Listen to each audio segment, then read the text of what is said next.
Hi, welcome to AnimeCons TV. We're your best source for reports and discussions about AnimeCons and other fan conventions. I'm Patrick. Every so often, AnimeCons TV takes a break from our regular episodes to respond to your comments and questions. Starting with this episode, we're bringing back news to the podcast.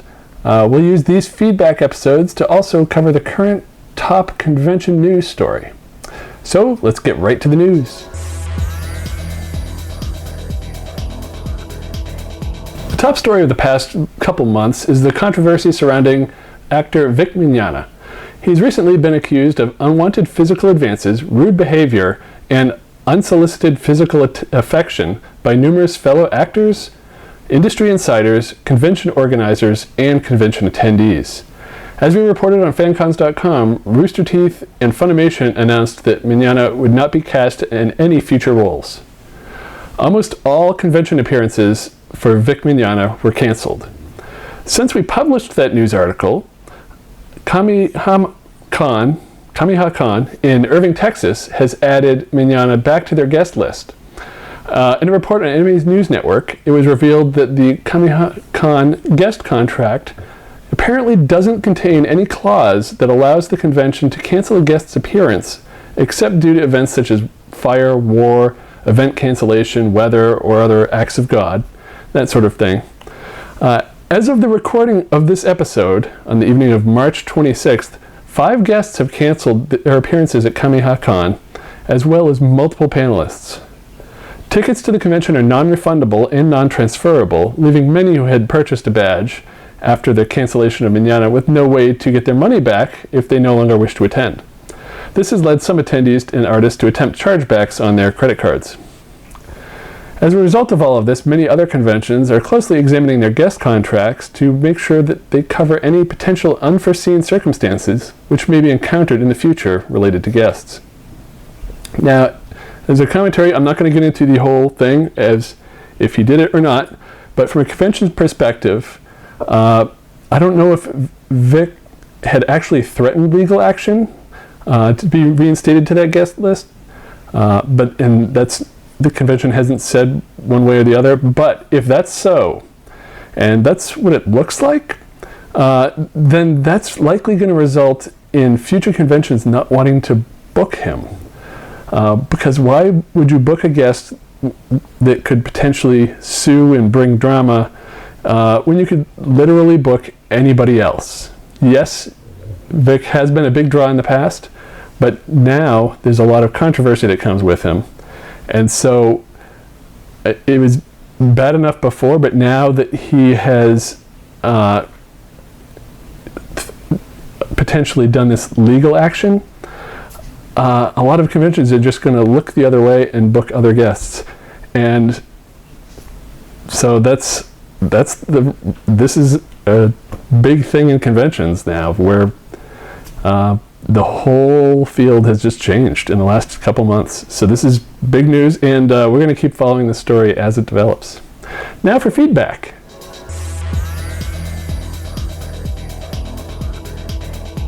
Dean Patrick, not me, Dean Patrick wrote, "To whom it may concern, can you please email me the top 10 largest anime cons in the US in 2018 based on attendance? Thank you, I really appreciate it." Go back and watch episode 1101. That was the first one we had this season. Normally, I do list the 10 largest, or 10 or more largest anime conventions in the country, or in North America, for the previous year. But I have reasons I didn't do it this year. Part of it was some cons, some larger ones that should be on the list aren't releasing their numbers. Part of it is some cons that their numbers may not actually be believable. And so through various sources, that's come to my attention. And so as a result of all of this, I felt, I can't really present an accurate list. So I did not attempt to present a list because I didn't feel it would be accurate. And if I put it out there and say, hey, here's the ranking of the largest ones, it wouldn't really be accurate. And so, a convention claiming, hey, we're number 6, we're number 8, whatever, it wouldn't be true. And so I didn't put together a list. Plus, there's Anime Expo at the top, and then there's a bunch of other conventions. So it really didn't make much of a difference. I mean, I explain all this in the episode, but that's the TLDR of it. James the Dark Kiba wrote, Dear AnimeCons TV, I'm sad that Patrick discarded the top conventions of the year for 2018 and for cutting back the number of videos that we will be having this year. But I understand his reasons, and I'm still looking forward to them. One of my New Year's resolutions is to simply watch more anime.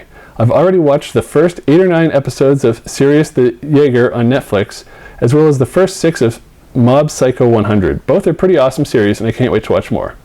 Before I end, I liked what Patrick said about going to smaller cons. What smaller ones would you guys recommend, especially for anime? Thank you all, and I hope that everybody has a happy year to come. Till next time, this is your loyal friend, ally, and fellow otaku, James the White Kiba.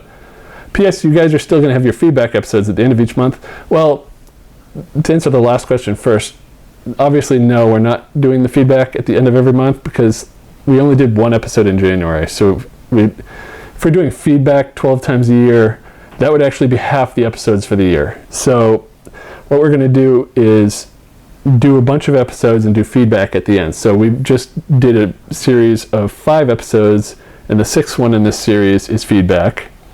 And sometimes we may do less than 6 in the series. Sometimes we may do more. I doubt we'll do more than 6. But yeah, so after a bunch of episodes, we'll do a feedback. And we'll always let you know, usually at the end of some episodes, when the next feedback episode is, if it's coming up in a week or 2. But, just send your feedback in at any time, and we'll read it and may make it in the next feedback episode. And Jake wrote, Greetings. I was talking with my friend about upcoming conventions, and they told me that ACON in Texas is currently going through some major changes. After decades of running as a not-for-profit, they've essentially been taken over by a few people and are now in the process of being turned into a for-profit convention. My friend explained that since the anime convention market is getting so oversaturated and with the size of ACON has risen to over the last decade, it's nearly impossible to run it with a mostly volunteer staff. I do realize that some of the upper staff members are paid. Is this a trend that we will start seeing with other medium to large conventions? Was dropping the not-for-profit status in exchange for running as a private company good in the long run for any other convention? Well, there's a lot of large conventions that are non-profit or not-for-profit, and then there's a lot of large ones that are for-profit.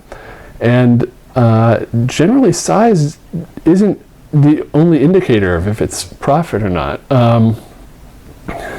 Like, for example, Anime Boston is a non-profit organization. And I think Anime Expo, the Society for Japanese Animation, the SPJA that runs it, it's non-profit. But you've also got some large ones. Obviously, all the Read Expo ones are for-profit. So you can still be a large convention like Anime Expo with a volunteer staff. And yes, you can also have a non-profit where some of the higher-ups are paid. Like the American Cancer Society, I'm pretty sure their CEO gets paid. And so the payment of staff members isn't necessarily an indication of if it's for-profit or not, because when you're really big, you actually need somebody to handle stuff full-time. So some of the larger conventions might have a full-time staff member. For the most part, the anime conventions don't. But as for the non-profit versus for-profit convention, generally in the way they're run, you can't tell just by going to the convention. If they have branding all over and they do a lot of conventions a year in multiple cities that are all run by this managing corporation, well, that's probably a for-profit enterprise. If they do one convention a year and it's in the same town every time, it's probably non-profit. But at the convention, just by looking at it, it's hard to tell, and so that reason it really doesn't make much difference, at least to the attendees, if it's profit or not. Hope that answers your question. And let's see, Luke emailed to say, Hey, hope you've been doing well. I've been a long-time follower of the podcast, and I've watched almost every episode of the past 5 years. So I'd like to say thank you for all your informative content. Thanks, Luke. You've given me great advice in the past, especially for my query on how to store autographs in dealer art. Portfolio folders have really helped to organize my collection. So I was hoping you'd be able to give me a bit more. I have a small informal craft business making geeky gifts, and I will be a vendor at a con for the first time in June. I've sold my items at a Christmas fair at my university where I didn't really need to follow too much legislation. But I really don't know what to expect from a convention, so I was wondering if you could give me any advice on anything I need to do to avoid things going wrong for my con stall. Things such as frames with Lego characters, cushions, and fused bead art and jewelry, by the way. Any help you can give is extremely appreciated. Looking forward to your Gallifrey 1 review and future episodes. Well, I hope you enjoyed the Gallifrey 1 review. We obviously got this email in before then. But, so, let's see. Yeah, we might do some future episodes on storing some art and other things you get at conventions. We'll take that suggestion and see where it leads us. As for how to set up your artist alley, I assume it's an artist alley because you're talking about handmade gifts. But whether it's artist alley or dealers, you've got some handmade gifts and you want to display them, and we could probably do an entire episode on this, but basically I'll cover the basics here. You're going to get a table and a space at the convention. You want to make sure you know the length of the table so you know how much space you have. And one thing I think we've talked about on some of the Artist Alley episodes is you can actually measure out the space at home and on your floor and plan out what you're going to do. You'll want to bring a tablecloth or a bed sheet of some kind to cover the table so it looks nice, because some of those tables are not great looking. So you want to present your work very well. And then I think the key is to build up. So don't just have everything flat on the table because it's easy to overlook. At the very least, get some little stands so that you can have stuff facing up, like little book stands. Even if you don't have books, if you get some art or something, you could have it on display facing everybody as they walk by. Another thing a lot of people do is they'll get the wire wall. If you, it's like wire cubes, and they come in flat sheets, and you can assemble them in all sorts of different configurations. They're meant for just, making wire bookshelves or wire closet storage. And they all hook together. They're all these just square pieces, and they go together, kind of erector set sort of thing. And you can put them on your table to raise things up and have like little shelves, or just have the wire wall exposed. And then you can hang stuff from them. So that's a very common way to do it. And there's plenty of other ways to display stuff in Artist Alley. And one of the best things you can do is just go to a convention and look and see what other people are doing, and actually talk to them and say, hey, I like your setup. How did you do this? Where'd you get this set up? And we've found some great ideas for displaying some of Svet's work, some like little stair tier things that she can put books on, and they're all raised up, and we've got little display stands for her books and some prints. So you said this is in June, so hopefully you can find even a small convention near you before then, and just go check it out, see what's there, and get some ideas. Or even watch our old Artist Alley episodes, and I know there's some ideas in that. Svet's talked about it. I think we've had Melissa talk about it. And so yeah, look up those episodes, and hopefully they're a help. On YouTube, in response to my praise for small conventions, David Hunter wrote, Patrick, you brought up some great points about small cons. I personally have attended anime conventions ever since I was 16 or 17 years old. Now I'm 41, and I can personally tell you that attendance numbers means nothing about how good a convention is. I've attended small conventions and had a blast. That's true.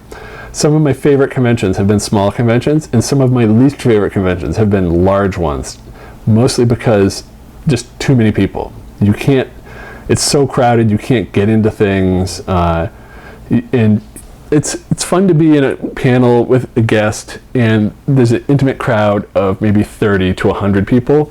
But when you're in a giant hall and the guest is way up at the front, you have to squint and look, where are they? Oh yeah, and you can't get good photos. I mean, it's great to see that guest, but it's just not as cool as being up close and personal. Small cons are great. Meet a lot of great people at small cons.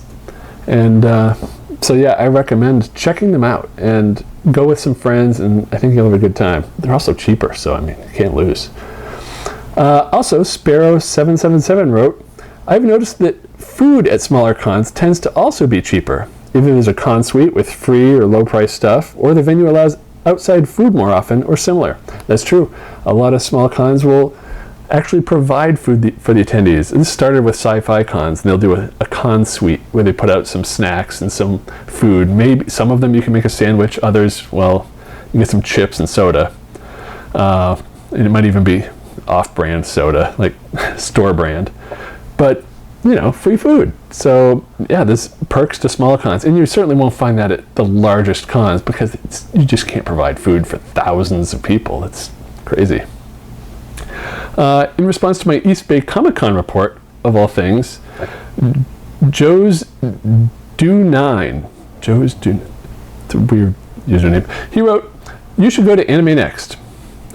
Okay, well, you're in luck because I believe Doug is going back to Anime Next, so hopefully we'll get a report from that. We'll see. I think he's tentative, I'm not sure.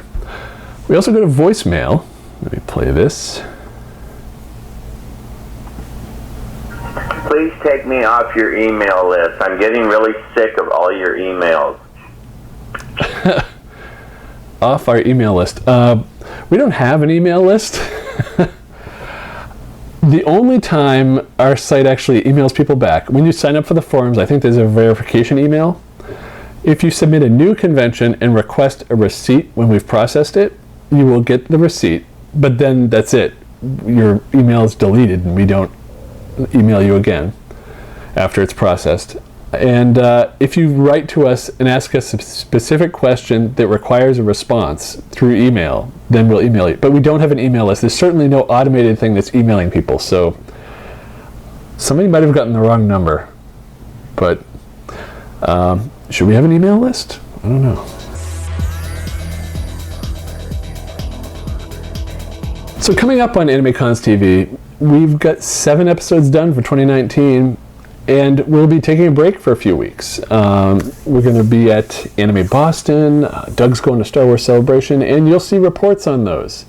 I think we're all going to be at Anime Boston, though. So if you're at Anime Boston, you can find me in the game show room most of the time. And Shiva and Sketch will be helping to judge the masquerade. Doug is press staff. And Elizabeth's going to be wandering around. Svet and Kaden won't be there, but because she's working on her new project, which has been announced. It's called Diary, and it's coming out in October, I believe. So you want to check that out. And so we will have reports from Star Wars Celebration and Anime Boston. And we're going to have a whole lot more, but that'll be starting, I think it's the last Monday in April. So we'll start with the Star Wars Celebration report, and then just in time for May the 4th. And then the Anime Boston report right after that. So we'll have another feedback episode at the end of our next batch of episodes. So if you have questions or comments on any of the news I talked about, or any of the episodes we're doing, please send them in. If you're watching this on YouTube, you can leave a comment on our videos down here. While you're there, you should like and subscribe so you don't miss when, definitely subscribe so you don't miss our next episode when it comes out at the end of April. And leave us a voicemail. You can call 762-ADEQUATE, that's 762-233-7828. You don't have to talk to anybody, just leave the voicemail. And you can also text to that number, so if you want to send us text messages. And you can email us at podcast@animecons.tv. And please tell your friends about AnimeCons TV. New episodes happen on Mondays at 3 p.m. Eastern, noon Pacific. As I said, they'll start at the end of April, so Mondays for a few weeks after that. Please post about them on Facebook and Twitter. Share and retweet those links so other people learn about the show. And telling your friends is such an easy thing to do, really helps us out, and it's free. We don't ask for any money from you guys. We don't monetize these videos. I know a lot of people talking about Vic Mignogna are monetizing the videos, and they say controversial things so they can get the clicks. No ads here. We're not making a dime off this. So just tell people about us, and it's all we ask. So if you want to subscribe, of course, YouTube subscribes down there somewhere, and you can search for AnimeCons TV on YouTube. You can also subscribe to us on iTunes. Just go to itunes.animecons.tv, and that'll redirect you into iTunes where you can find us. And you can watch on our site at animecons.tv. And as for me, you can follow me on Twitter. I'm at pdelahanty, and we'll see you at the end of April. Thanks for watching. Bye.